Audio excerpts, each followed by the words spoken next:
it's Jonna. Welcome to my channel, The Preppy Crafty Girl, and today I'm here making some master boards with fabric.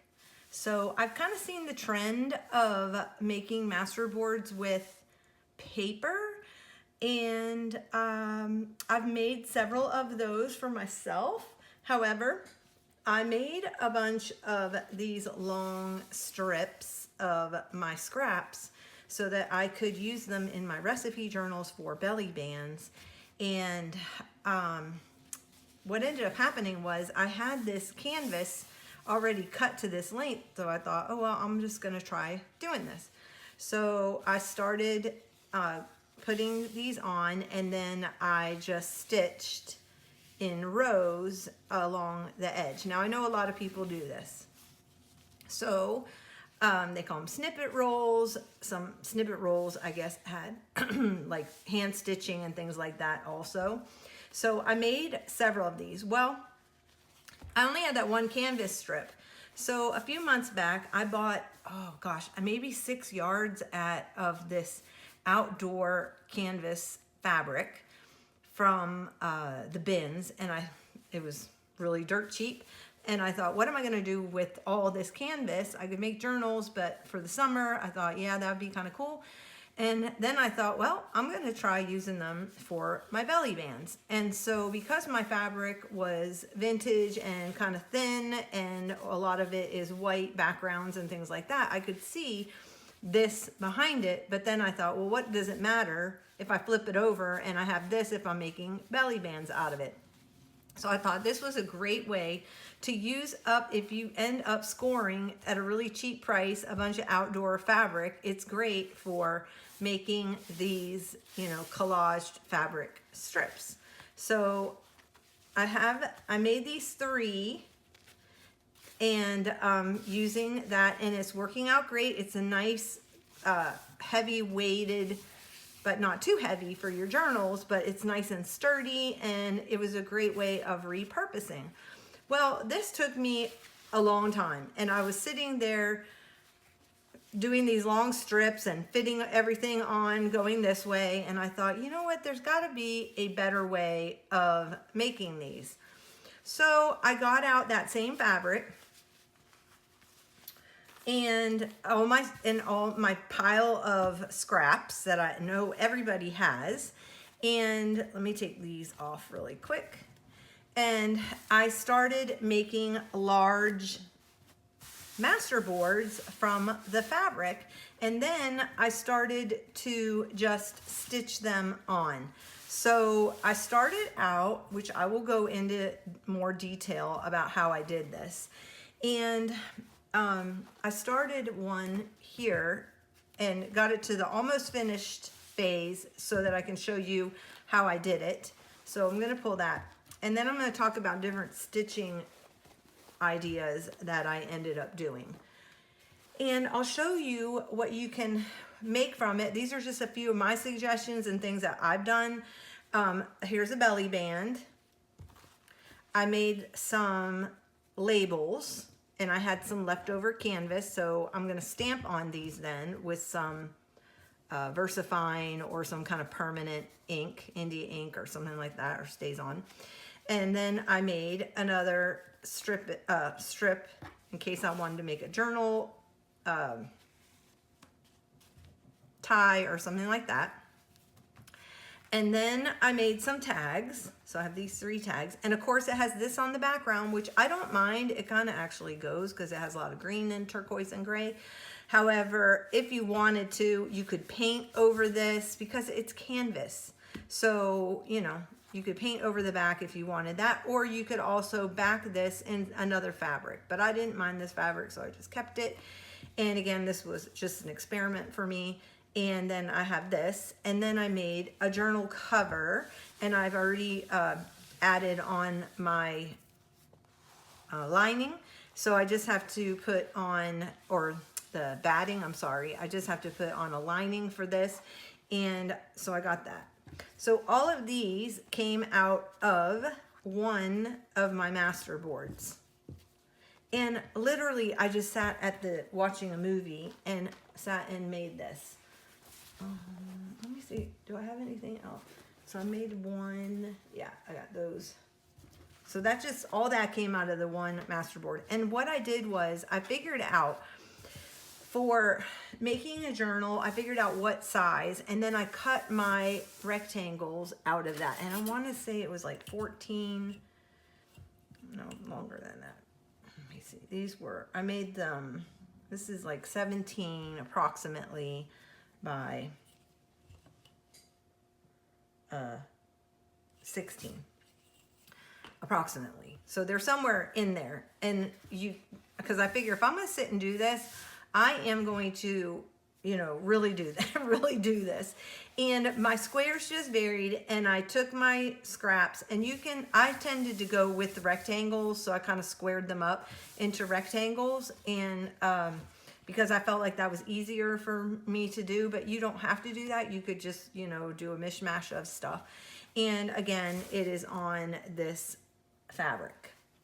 So, and if you want to add a print to the back, before you stitch it all down, now would be the time to do that. So put your backing on there, and then if you want to, and then if you're using darker fabrics, you could just do it on the printed side of the fabric, but I'm using lighter fabrics.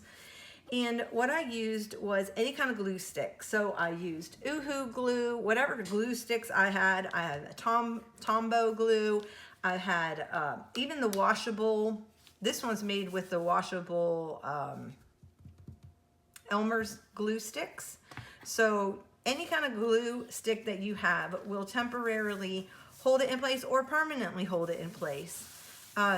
So this is actually holding up very well. Now, I don't know that I wouldn't throw this through the washer because it says it is washable, so it's not permanent.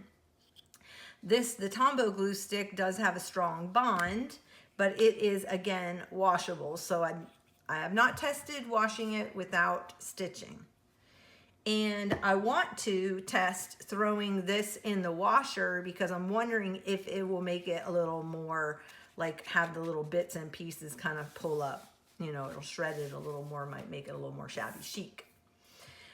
Okay, so I got out my scraps and I just pulled the ones I was working on with this. And like you can see, I already kind of squared them up. And then all I did was take them and literally put glue on them. And then I stuck them down.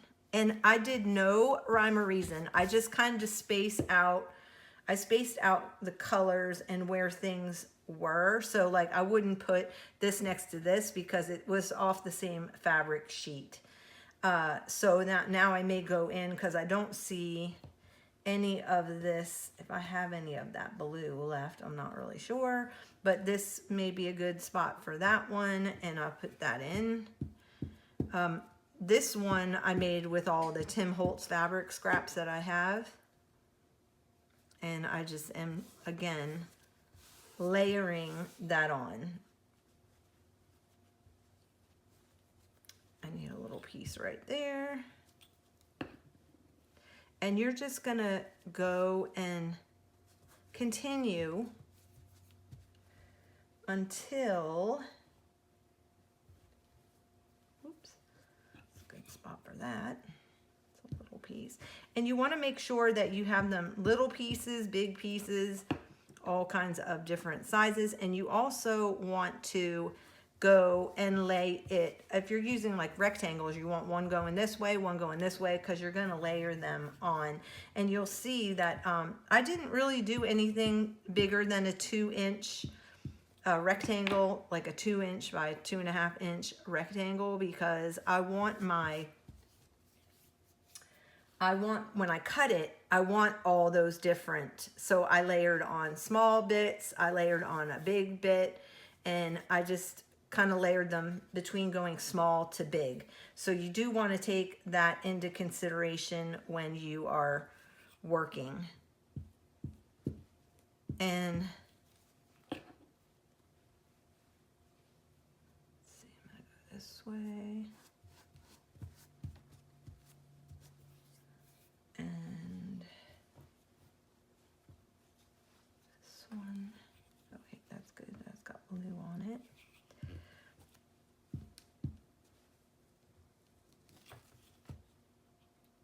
And when you go to cut these up, you're really not gonna know, like, it's kind of like a blind cut.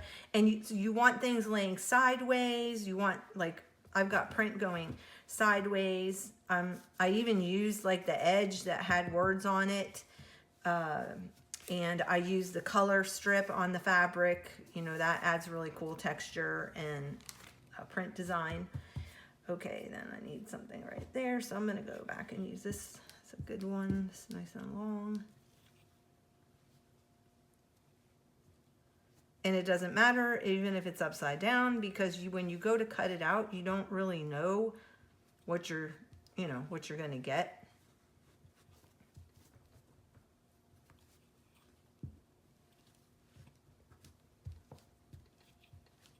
So I hope you're running to go get your fabric scraps out while I'm doing this, and you can work alongside of me.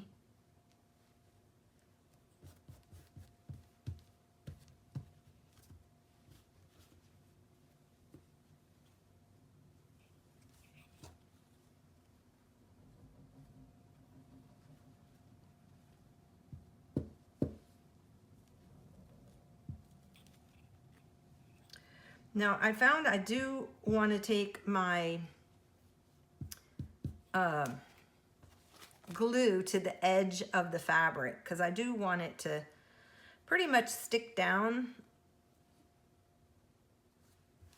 all the way around it. Even though I'm going to be stitching, your stitches are not going to hit every single edge unless you go in and you sew all around each square. But that's not what that wasn't my plan for this technique. My plan was to get a lot made and use my scraps. Okay, so after I've done that, I'm just gonna get that edge down there. And it's good, eventually, you know, the edges will come up, but everything will be caught underneath the stitching.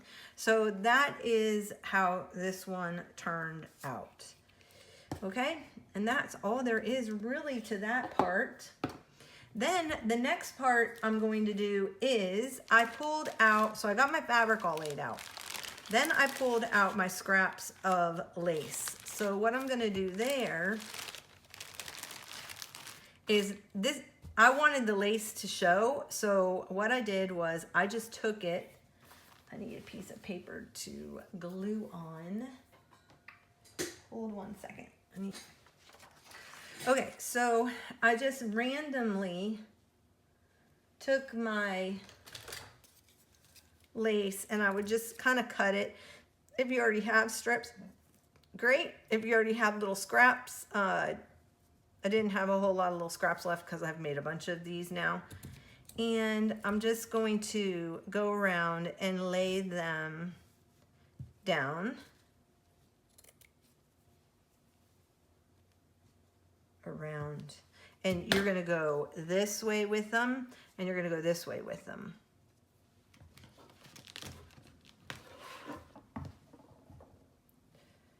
Let's see, I'm going to go here,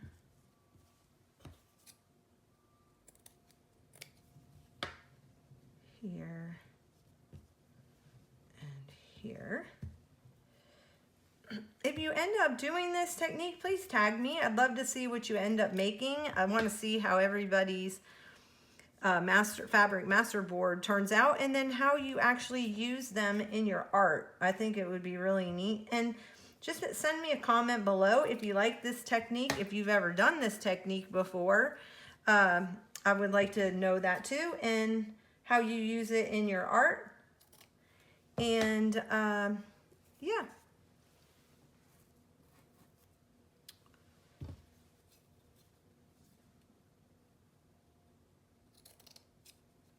And by tagging me, all you're doing is putting it at the Preppy Crafty Girl, and I will be able to see what you have posted. I can see what you're up to. This is going to be a bigger piece. And it's okay to cover over letters or anything like that. Let's see, I've got this one. And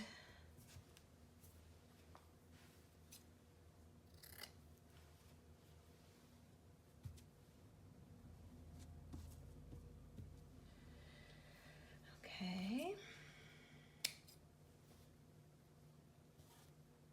Oops.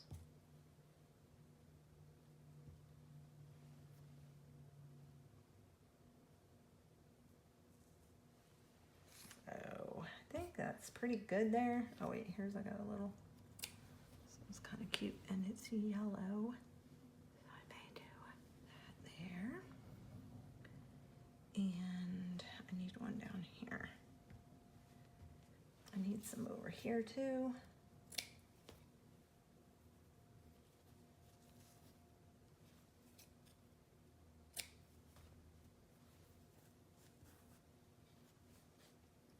Let's see. I think that's pretty good there.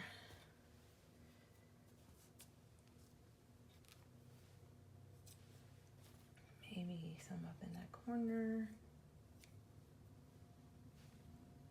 Sorry, I'm like, I've got this off to the side. I'm kind of going through my scraps. Oh, and put one up there in that corner. Okay. Then all I'm gonna do is I'm just gonna go around and I'm just gonna do like I did with the fabric, and I'm going to put them down.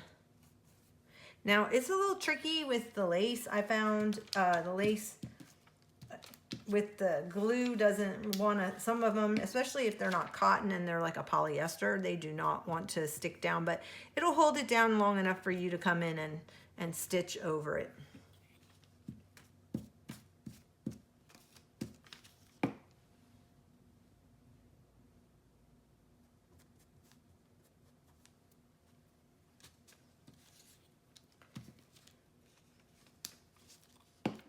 And you know that ruffle lace, what I did was I just cut the edge off of the ruffle lace and then it lays down flat. So if you have some of that ruffle lace that you haven't been using, this is the perfect project for it.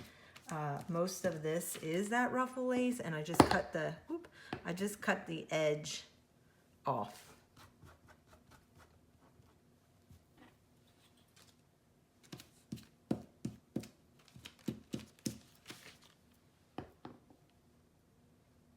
Sometimes I forget where I pulled this up from.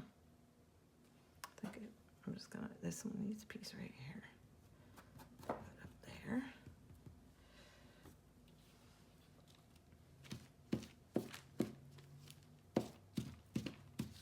And again, the stitching, when you stitch on it, you can hand sew this. I just found it easier for me, myself, and because I am mass making ephemera right now, I found it easier for me just to use my sewing machine.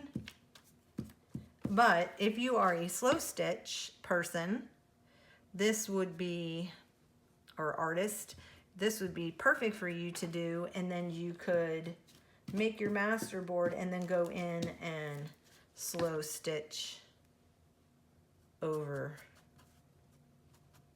it.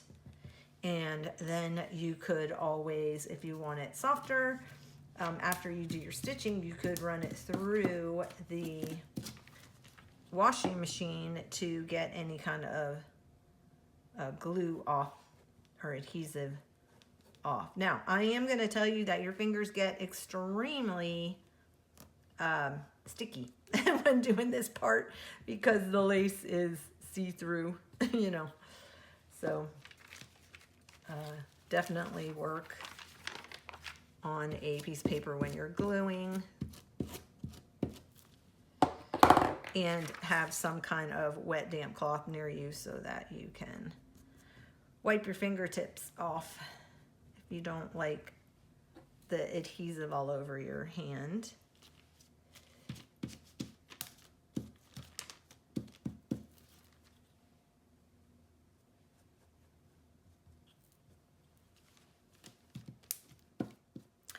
I like to kind of go where some pieces meet. Also, like where some pieces meet, I like to kind of cover over that area also.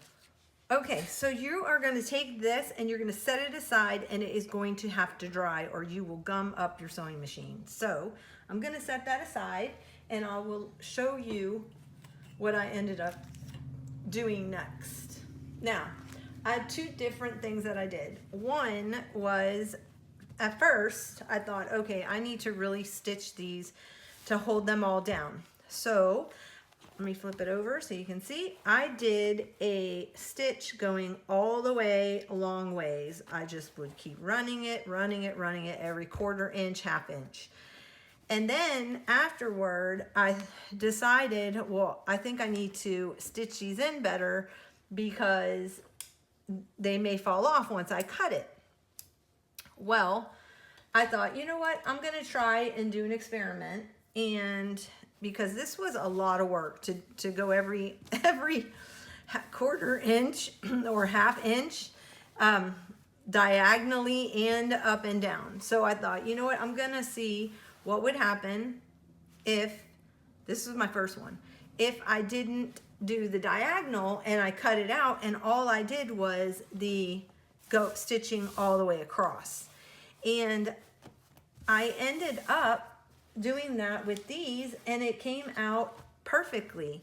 So I didn't have to go diagonally. It all got held down somewhere along the way. Everything gets stitched in. It's not going anywhere. If it comes up and frays, I love that look, and that's why I said I'm even thinking about throwing these through the wash because I think I would want that frayed look. And when I made my project, or you know, the little ephemera pieces, what I ended up doing was I went around and just did a stitch all the way around everything. So I stitched all the way around the whole project. So I knew that all this edge was going to, it may fray, which will look kind of cool, and then it will, but eventually it'll stop because the stitching is there. So I didn't have to go in and do all that work for when I cut it up. And what I ended up doing then was I took the thing, the Masterboard, and I cut out what I wanted. So I thought, okay, I'm gonna make a journal cover, and I cut that out first. And that is how, then I went in and I cut these all into my tags, and then whatever I had left, I did labels, and then over here is where I got my belly bands from. So I cut that strip, and that's how that works out. So if you want this, the journal cover ends up being 8.5 by 12, so that when you take printer paper, you can fold it in half and make your signature. So it would hold a printer paper, and that was kind of my thought in like mass making, if you want to mass make. And again, I have not gone through here and stitched all the way around yet. And but you can see it's still not, you know, coming up. Now over a period of time, would it? Probably. And so that's why you want to go around and do a finished stitch. However, I was kind of waiting to see what kind of fabric I want to put on the inside as my lining. If I want to add pockets, I'm going to wait until that is done. But I've got this already kind of prepped and ready to go. Once I decide what my theme will be, I could even use this on the inside and do something totally different on the outside if I want to. But it is, you know, in that pre-made stage. And so this again is a great project if you want to do some mask making and you have a lot of fabric scraps, or if you know of anyone who does, so you can see how I cut these like this, and then I had some labels, so like so. Can you see that? So, well, the other one that I did, it was a little smaller, so. But you can see how then I laid out what I ended up doing. And of course, you know, you have some scraps which you can use to make little scrappy bits. So anyway, I hope that you ended up playing along, or that you want to make these fabric masterboards. Get out your scraps, get a glue stick out, and again, you don't have to use a sewing machine with this. You could just hand stitch the whole thing if you wanted to, if that was your, your thing and you enjoy doing that. Or if you have a friend who has a sewing machine, ask them if they'll just sit and do some straight stitching for you along your masterboard. And, someone who enjoys sewing on their sewing machine, it's no big deal to do that. But I hope you have fun with your scraps. I hope you tag me if you end up doing this, or hit the like button and subscribe to my channel for more content. I appreciate you guys. Leave me a comment, and I will be back again to show you some future projects. See you later.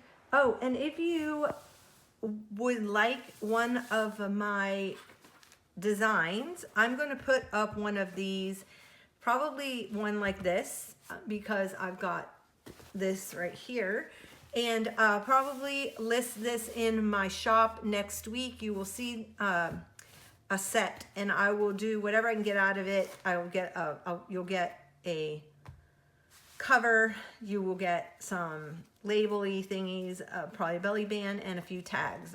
You'll have to look at the listing to see how many I got out of that masterboard and to see what's included. But if you want one of these, because I have made myself now 4 masterboards, I will put one up in the shop, and my shop link is below. Thank you.